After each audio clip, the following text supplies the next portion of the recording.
uses Scientology technology to improve conditions in his life and around him. Right? You don't have to believe anything. You don't have to do anything other than use it and do something useful with it, right? Having said that, there is a creed. I think probably most religions have a creed. A creed is a statement of the basic beliefs of a religion. And I think you'll probably find that most Scientologists and actually most non-Scientologists would find the creed fairly agreeable. So what I thought I'd do is just read it out to you. See what you think of that so far, yeah? There's a word that keeps cropping up in here, inalienable. If something's inalienable, it means it can't be taken away from you. Okay? So it says here, we of the church believe that all men of whatever race, colour or creed were created with equal rights. That all men have inalienable rights to their own religious practices and their performance. That all men have inalienable rights to their own lives. That all men have inalienable rights to their sanity. That all men have inalienable rights to their own defence. That all men have inalienable rights to conceive, choose, assist or support their own organisations, churches and governments. That all men have inalienable rights to think freely, to talk freely, to write freely their own opinions, and to counter or utter or write upon the opinions of others. That all men have inalienable rights to the creation of their own kind. That the souls of men have the rights of men. That the study of the mind and the healing of mentally caused ills should not be alienated from religion or condoned in non-religious fields. And that no agency less than God has the power to suspend or set aside these rights overtly or covertly. And we, the church, believe that man is basically good, that he's seeking to survive, and that his survival depends upon himself and upon his fellows and his attainment of brotherhood with the universe. And we, the church, believe that the laws of God forbid man to destroy his own kind, to destroy the sanity of another, to destroy or enslave another's soul, or to destroy or reduce the survival of one's companions or one's group. And we of the church believe that the spirit can be saved, and that the spirit alone can save or heal the body. So that's the creed of the Church of Scientology. Now there may be some things in there that you can probably find a lot of agreement with. There may be one or two things in there that you're not so sure about. I think we generally find that most Scientologists are pretty agreed on that. But that's about it as far as what a Scientologist believe, other than what they've observed for themselves to be truths. What you do as a Scientologist is you study the technology and then you go and use it. You go and do something with it in life. And then you kind of see for yourself if it works. You know, if you're quarrelling with your wife, or your girlfriend or your boyfriend or whatever, and you don't know why, and you go and you read some stuff on it, and you understand a little bit more about how relationships work and what upsets them, and then you go away and you sort that out, and things are a lot better, then you know for yourself that what you've just read works and gets some results. And that's about the simplicity of it, really. Does that make sense so far?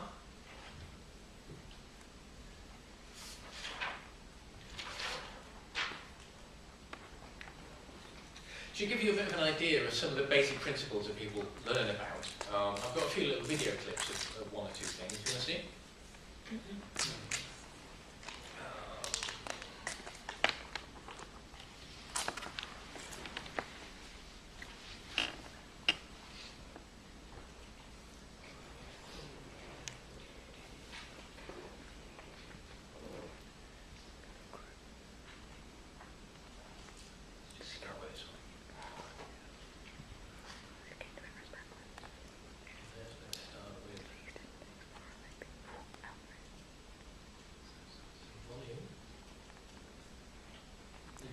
and the audio on.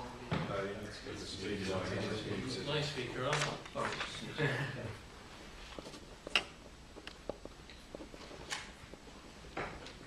It's shiny cars, wistful eyes, and roast beef for dinner. It's chaos and harmony, and water balloon fights, and words you can't take back. It's tears of joy and pain, and feelings you can't explain. It's questions and answers and I don't knows. It's the rise and fall of civilizations, stock markets, and kids on trampolines. It's finding true love and losing it, and finding it all over again. It's music and sensation and touchdowns and chocolate. It's spirituality and inspiration and money and traffic jams. It's disaster and heroism and paper clips and knowing when to breathe. It's flirting and tasting and curiosity. It's fast and it's slow and it's rising and falling. It's every moment, every hope, every dream, every piece of the cosmic puzzle. It's life, and it's yours. Scientology. Know yourself. Know life.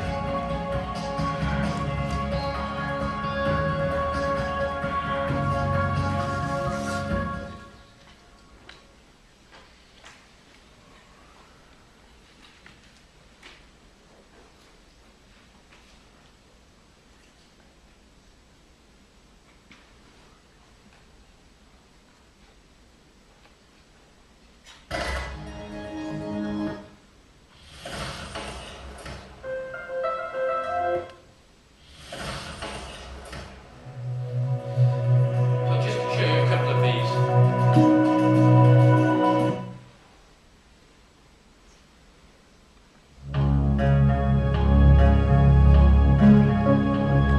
Scientology is a religion that contains tools and methods to assist you in finding your own answers to life's questions.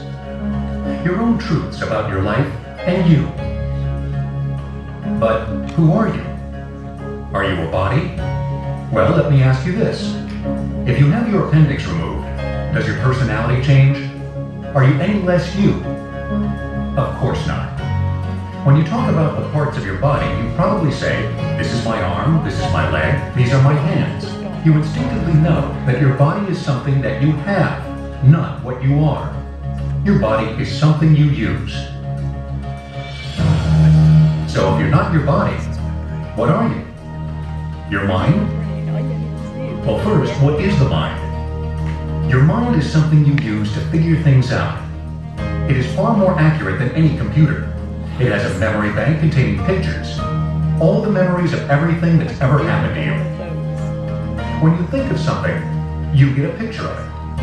But if you can see these pictures, even when your eyes are closed, then what is it that's looking at the pictures? It's you. You are a being, an intelligence, a consciousness, that part of you that is aware of being aware. In Scientology, we use the word Thetan.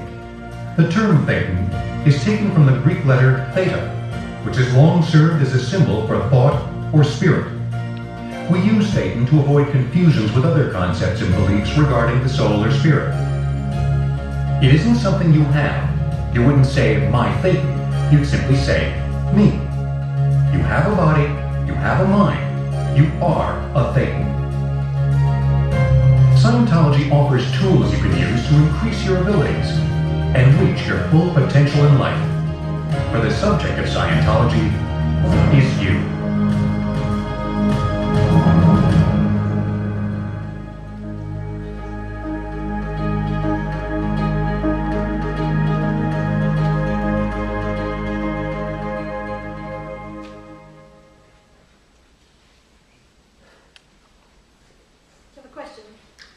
Sorry, can you clarify on that? It says, so when it's talking about the body, if you had your appendix removed, your personality wouldn't change. Yeah. It then goes on to say that you aren't your brain. Yeah.